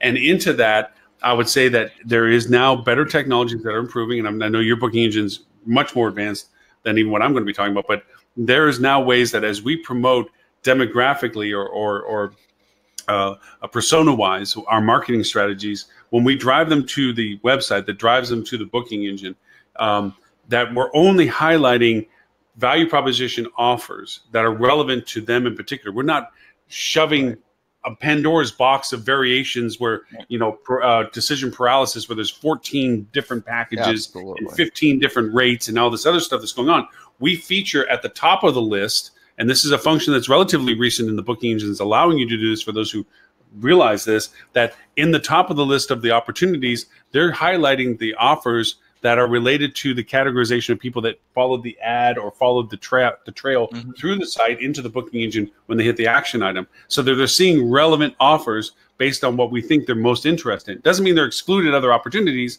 We're not trying to push high-rated business, as we are just trying to make sure that if it's demographically a type of person, that offer is related to them, that the package offer or whatever the value proposition we're adding in there is related to them. That's not a family offer for a couple, but it's a couple's offer for a couple. So one of my pet peeves in advertising is when folks have crafted some kind of ad copy and targeted a specific audience. Say it's couples getaway romance package or something, and then the ad drives someone to the homepage of the website. It's such a waste. It's an inefficient use of your advertising budget. So, definitely try to personalize that landing page experience. Send them to a page that talks about the offer that you talked about in the ad, and you'll see the conversion rate goes bonkers when you do that. It has a big impact. Right. Yeah, I mean, amazing when you get somebody's attention for some specific thing, and then they take action on it, and the response to making that action reinforces what they thought they were going to get amazing. And makes it. I don't know. Someone should write a book about that, I feel like. But to the point of it, when you drive it to the right location with relevant content and the action item on that page then goes through, we experience, in the high 40 percentiles of people going to the booking engine from the transaction going through the site, because the continuity of the message is still there. The information opportunity is still there. So they go to the booking engine to see that. What kills that is when your rate parodies are out of sync and they go, oh, that's nice. They've discovered everything about you, and then they go research the fact that they can find a better rate elsewhere because your revenue strategy didn't bottle it correctly and keep your market strategy precise, and it kills that. But yes, anyway, for sure. So lots of points of failure. So there are. Yeah, I mean, every piece of content on your site is, or every missing piece of content that should be on your site is potentially, it's going to push the guest in one or two ways. And every time you have a choice of pushing them further into your funnel or away to someone else's funnel. And, one of the mistakes a lot of folks make when they're building content is there's not a what's next, so they write a blog article about the events going on in the area or whatever it is in January. And then it finishes, the blogs. So then you're asking the guest, okay, you figure out what to do next, rather than prompting them and saying, okay, if you're interested in coming in January, here are some great deals. Click here to see the rates or whatever it is. You need to always be converting, and I don't mean that in terms of converting a booking necessarily, but you always need to be pushing someone to the next conversion event. And that could be collecting an email, it could be reading another article, it could be, a lot of things, but don't ever give the option as I'm going to leave the site now because there's nothing else for me to do here, because you're just eroding. It's just, you're going to lose a lot of traffic organically that way, and it's not necessary. Very true. Very true.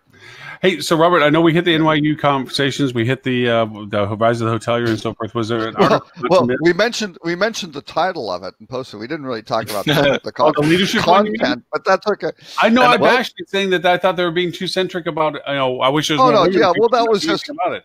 Yeah, I know, but that wasn't really the. I mean, Robert De Niro showed up at the conference. Well, okay, great. Yeah. So that's more on point. No, I thought it was. Again, Stephanie Ricca from Hotel News Now had some really good points. That I think on day 2 she said, "Fun fact: didn't hear the word downturn once in the last 2.5 days," which is pretty amazing. So on the flip side, if I had $1 or every time I heard the word automation, I would definitely be a few dollars richer. So they've figured out that they've just really, automation is the hot thing. And it's amazing. The stats in terms of where the industry is, hey guys, it's not only plateaued, but get ready for things to come down. What I loved was tourism economics forecast. Right now, they said here the main numbers, right? Our supply growth is the same at 1.9%. Demand growth this year is 2%, so a little bit higher than supply growth. Next year, it's going to be lower, 1.7%. So, more supply than demand. That's not good. That results in occupancy dropping by 0.2%. Here's the interesting one. They're predicting ADR going up from 1.9% growth to 2.2% growth. And you go, wait a second. You're showing demand's growing higher than supply. And right now what's happening is they said all these guys have lowered their forecasts for this year, basically saying, oh, guess what? ADR isn't growing as much as we thought it would. It's like, I don't know how these guys keep coming up with these numbers, because they do it and then they keep rolling them off every year. Early in the year they're nice and high, and then they come down as they start getting more well, yeah, you're predicting for 6 months, half of the money is already in the bank. That's pretty easy to count that stuff. So then they roll it down. But yeah, again and again, over and over, they keep doing that. And I boy, always wondered whether or not that this is somehow some collusive way of saying, let's make the numbers good so we can get financing for new hotel builds, and then we'll get real about it halfway through the year. I don't know. It's like, you should build a hotel. All I can say is the numbers that I track, weekly. It is taking ADR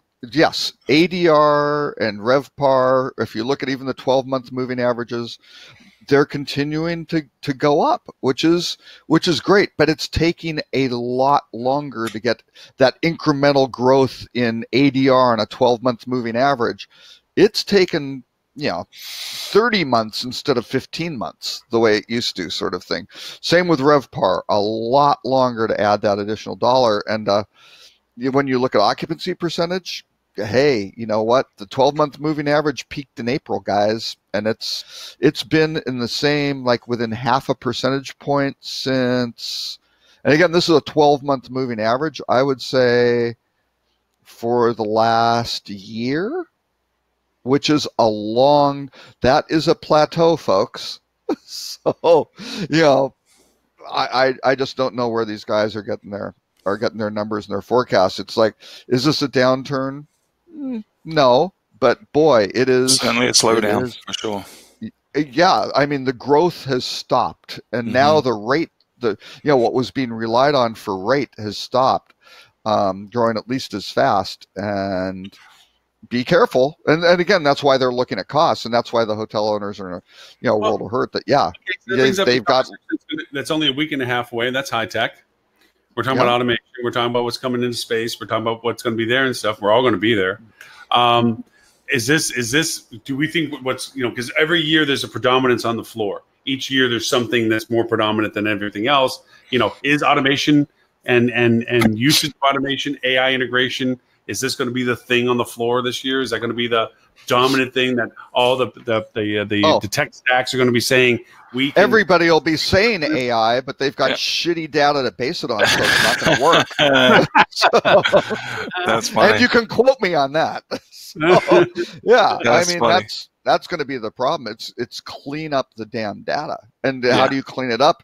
You got to get it out of these silos. You've got to, make sure. But I think that, and Lauren, if you were up to date on the podcast, you would have heard our predictions, because we did episode 112 a couple of weeks ago on exactly this, what's going to be going on at High Tech. And I think there is going to be a lot of AI buzz, and a lot of it is going to be noise, not really meaningful. But I think integration is the other thing, because Robert's exactly right. To get to the point where the data is clean enough and robust enough for machine learning to really have an impact, a meaningful impact, we've got to get the PMS guys to open up. We've got to get someone to kind of normalize the data from all your providers. So I think you're going to see PMS is beginning to open up. We're seeing that from an integration perspective. We're getting phone calls back from them when we picked up the phone and call them, which we didn't used to. We're going to see a lot of folks like Happy coming into the space, and other vendors trying to provide that kind of data bus level, where all the vendors integrate to them instead of peer-to-peer directly to each other. And then I think a lot of people are going to be talking about AI and automation through AI for sure. Do you think that there's going to be conversations of creating a Rosetta Zone of commonalities, terminologies, and PMS systems? Because as we know from variations of PMSs, the same data is labeled so differently depending on the platform. They aren't going to change that. That's just that's horrible. It's got to have some sort of middleware layer that takes care of, which is what Happy's basically doing. So Happy's in the same spot, because nobody's going to just short circuit their dominion by saying, let's standardize this into a common language format. They're not going to go that route. Yeah. The PMS is too stuck in their ways, and it's hard to get them to change anything at this point. And even looking at something like what you call a rate code is different in every PMS. The nomenclature is completely different. So, additional services and sundries are called different things, and how they're stored is different. So There's no way they would normalize. Yeah. There's no incentive for any one PMS to change theirs to meet someone else's, you know. So right, to make it easier to leave. I mean, they would be looking at it. Oh, they wouldn't necessarily be looking at it. If we normalize this stuff, it's going to be easier for people to come over because they aren't normalizing it to each of the competitors, right? Nope. So they would look at it, if we normalize it, it's going to be easier for people to leave. And what's the ROI on that? That's negative, so don't do that. Yeah, let's stay away from that. So, Go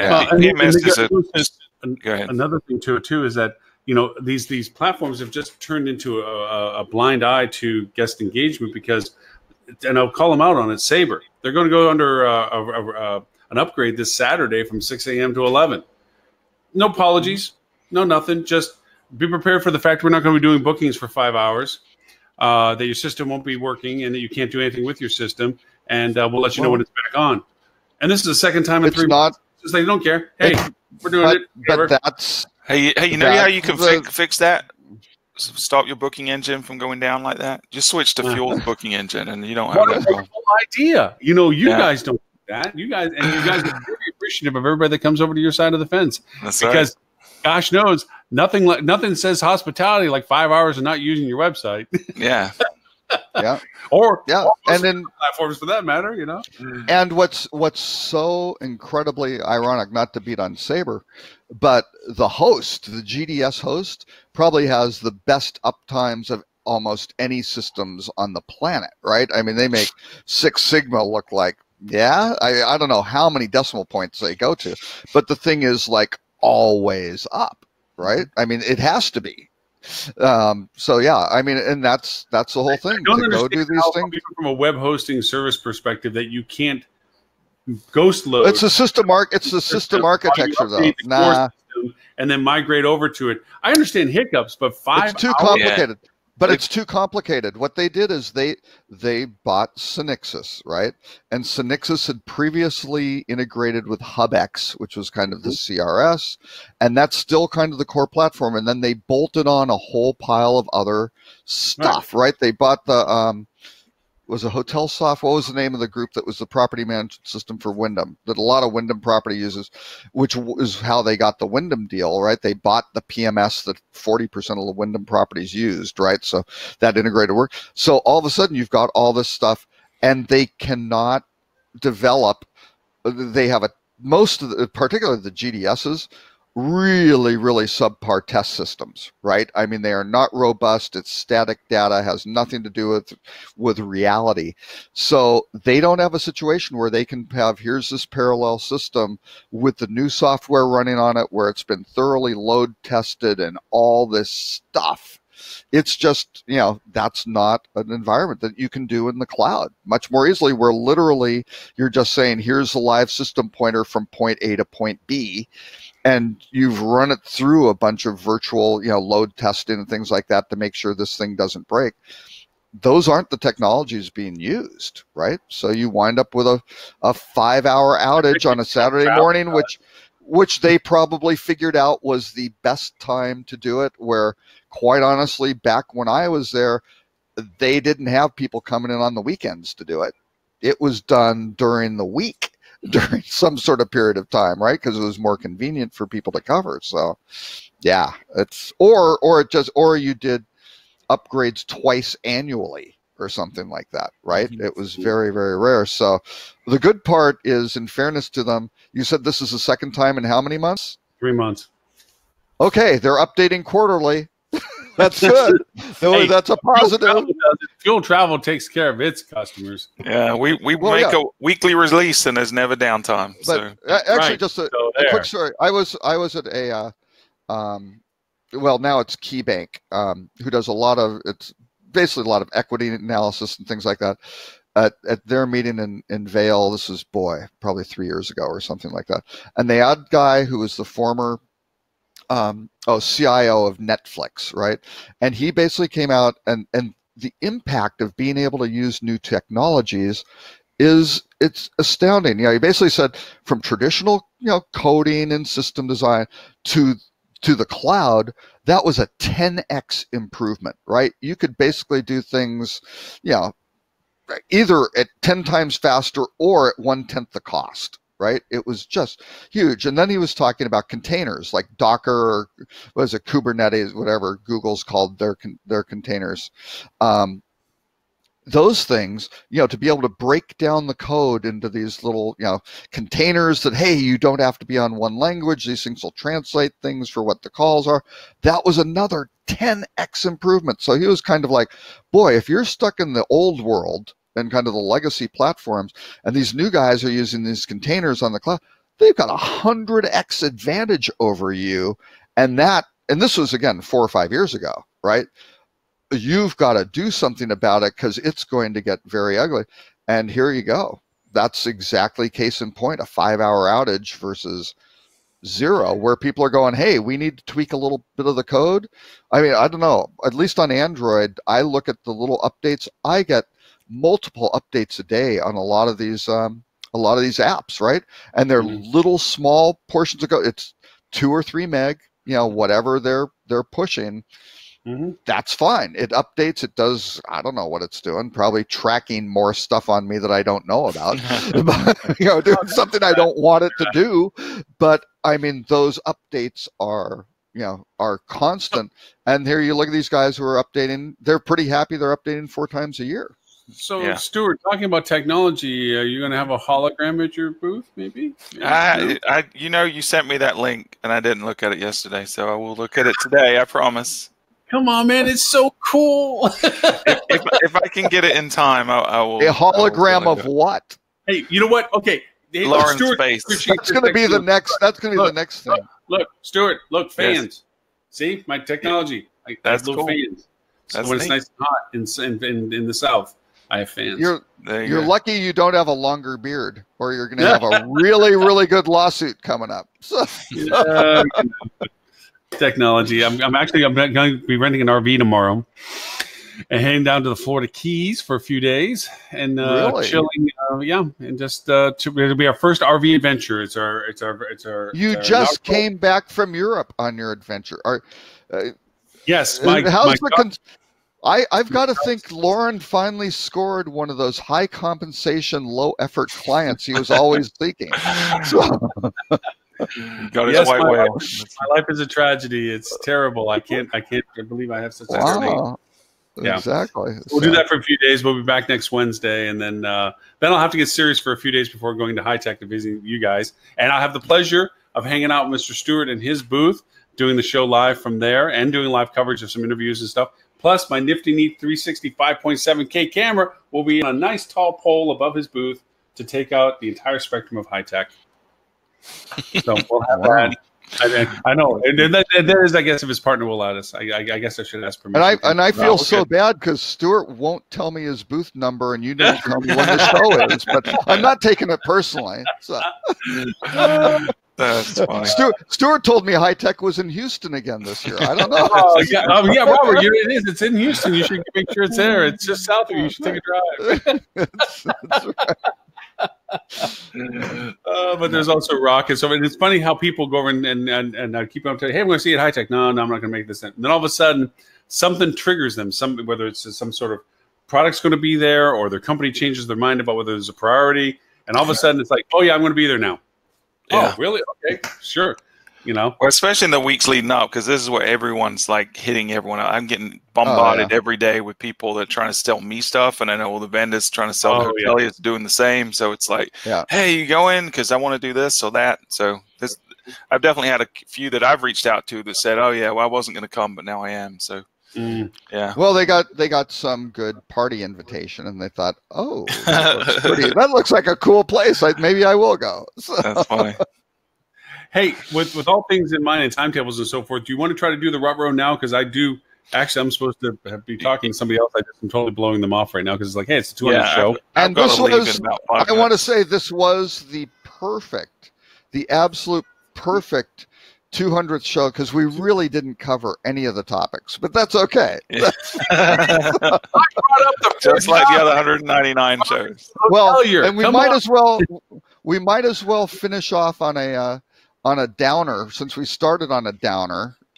Just your story, Ed had a fire in his hotel the other day. So he what? And Wow. complimented Yeah, an ice machine caught on fire. Yeah, and the hotel handled it exceptionally well, and it was very, it's a very positive story, which was Wow, that's great. which was good. But the rut-row this week is China's latest message to its people from CNN: the United States is evil. Don't go there, which is that's not good, sort of thing.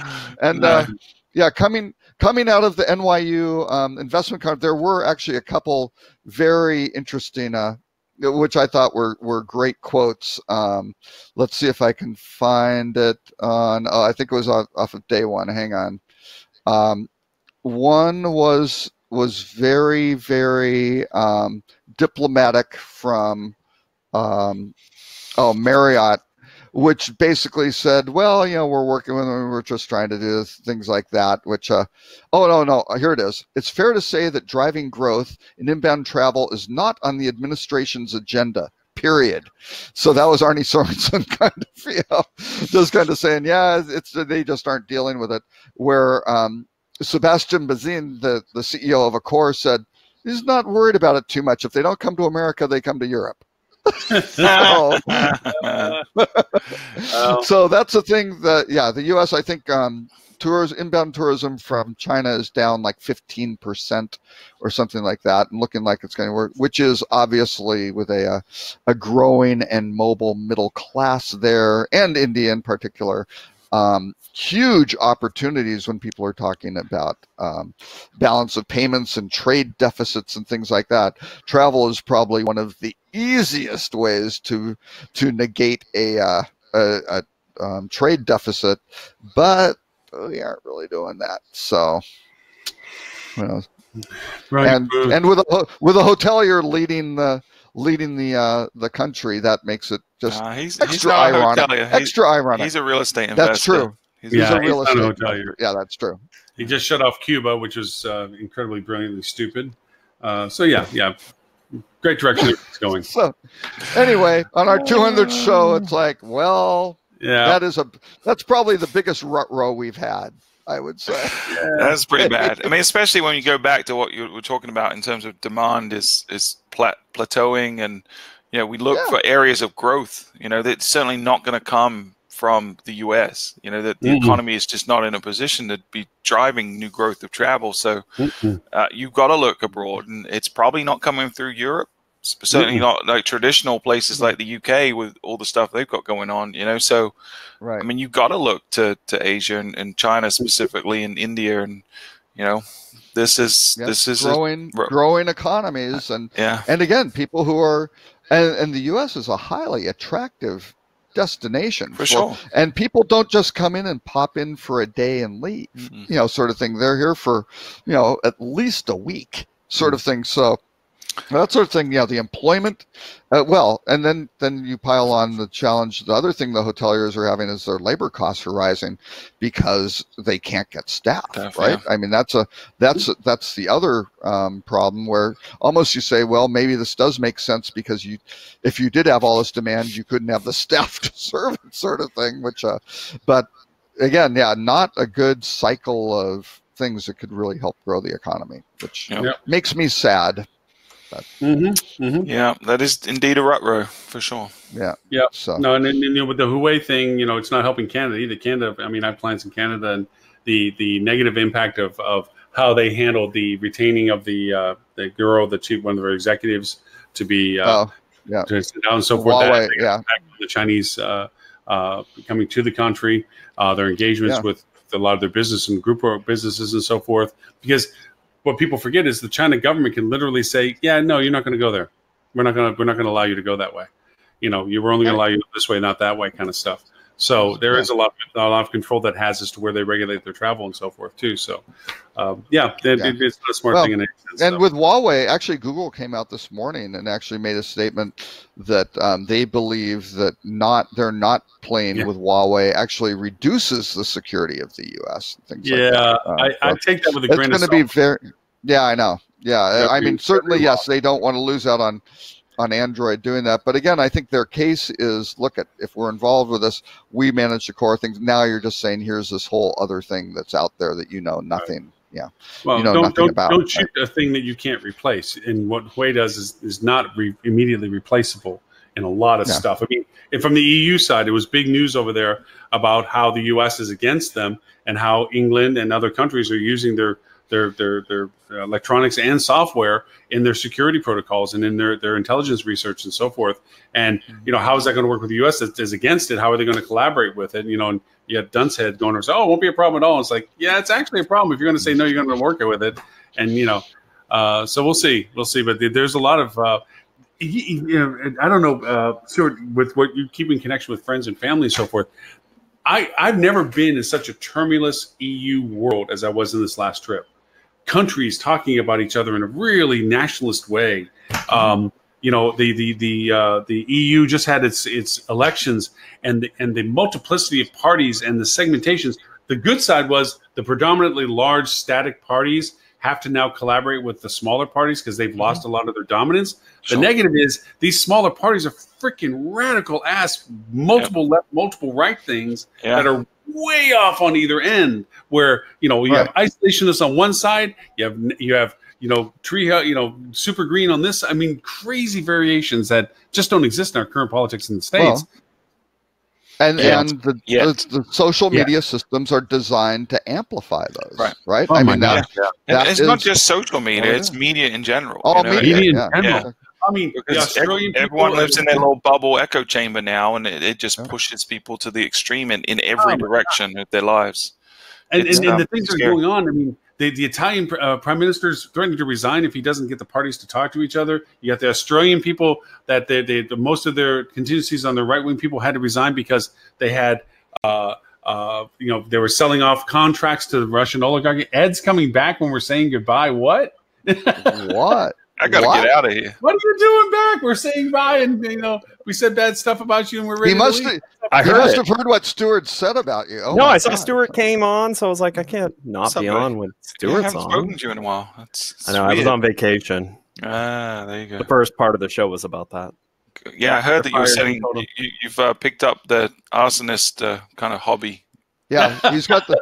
Reacquired. He's Ed's back in the 12-step program to get him. Yeah, this whole arson thing is a problem. Yeah. So yeah, he took that. So we're saying goodbye. Yeah, I've got to jump off, but you'll be happy to know we didn't cover any news topics except Lauren pulling out one. Yeah, except the rut. Oh, good. So good. Then the show was as if I was here. Perfect. 200th episode. We did agree that there's no good side of the bed for you. Every side's a bad side of the bed for you. What are you talking about? I'm not cranky. Hey, should I tell him my theory? Should I tell him my theory? I don't know. Of course. I want to hear your theory. My theory, because I know you don't watch the show, is that every morning. If I'm not on it, there is no show, right? It's the Schrodinger's cat approach too. But anyway, yeah. Every day, Ed wakes up. There's a pillow being pressed over his head by his wife, so it tends to make him, a little cranky. So that's yeah, that's probably true. Hey, Mr. Ed, since you're back, Ed's like, how did you know that? Yeah. So isn't that how everyone wakes up every morning? Yeah, I thought that was that's how I was married. Yeah, I've woken up like that for 35 years. Yeah. That's why I set my alarm early so I can be the one. Wow. Mr. Ed, since you came back and you get to be the first to say goodbye, if you want to know more about Flip2, where is it they can find the information, sir? You can go to flip.to, or you can find me on social media, Edward St. Ange. And Mr. Robert Cole, if they want to know more about Rock Cheetah and your curated news content of happiness and joy. Curated.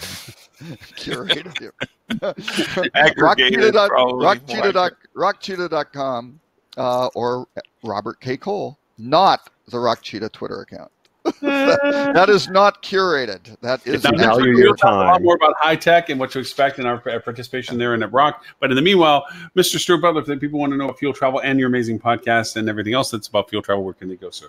Fueltravel.com is the mothership. That's where you can get the podcasts and all great information. You can hit us up on Twitter at Fuel Travel as well. We're going to be at High Tech in a couple of weeks, so booth 2920 if you want to come say hey to me, and Lauren will be there and doing interviews and whatnot. So it should be fun. Will Ed Just look for the very tall pole with the camera on the top. Nope. This is my off year. Every other year, High Tech. Ed hates High Tech. You didn't realize this? They What ruined do it. you think about the name hospitalitymarketing.live as a new domain for the show? Yeah, because that won't be confusing. That's not confusing. Hospitalitymarketing.live. .com. No, .live. Just And everyone will go .live.com. Yeah, and it'll end up on Microsoft. Yeah. You don't like it? I thought it was a very succinct, straightforward. I mean, granted, it's shorter. So I mean, Yeah. Yeah, it's good in some ways. Remember when Overstock changed to O.co? Didn't work out well for them. at all. It did not work out well at all for them. No. Hospitalitymarketing.live. You don't like it. I was I so don't like happy. any non-normal top-level domain. I agree with you on the .com versus everything else in the universe. Yes, but it is a live. .live is longer hospitality. than .com. Yeah. I think I At have least one. go shorter. Would you like me to give you hospitalitymarketing.to? No, Barbara, you have my list of ones. Live I don't have from Tonga. hospitalitymarketing.tv or something, or hospitality TV or something. I don't know. I have hospitality. I have another one too, but I loved the hospitalitymarketing. How about laurentube.com? No, it's not .com. You could probably sell the Lauren Gray. Well, you may be able to sell laurengray.com for a big amount of money and then go be able to buy I should be able to do that 16-year-old girl. You're absolutely right. Currently, though, this show and all previous 199 are available at hospitalitydigitalmarketing.com / /live. Yeah, so you see all that /live. Hey, Stuart, when will we be able to buy Stew Brew on Amazon or something? I've done one batch of Stew Brew's IPA, and it's getting good reviews. It's getting good reviews. So yeah, I think I've got about reviews from anyone who don't work for you or you're related to. Yeah, no, the exact same response has come from everyone. They kind of it's sheer and utter shock. They sheepishly take a sip, and then they're like, that's a lot better than I thought it was going to be. That's the key. Low expectations to success. The key to success: low expectations.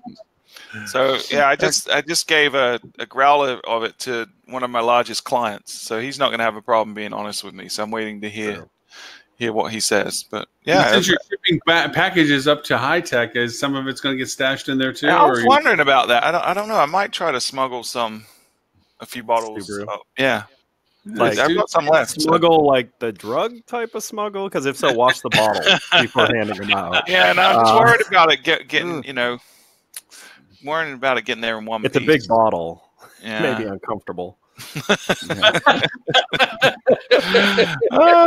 Especially if you put a cap on it.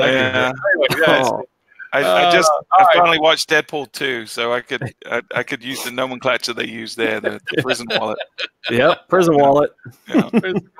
Since we are focusing on tragedy and things like that on this show, and did I set that tone? Did that continue?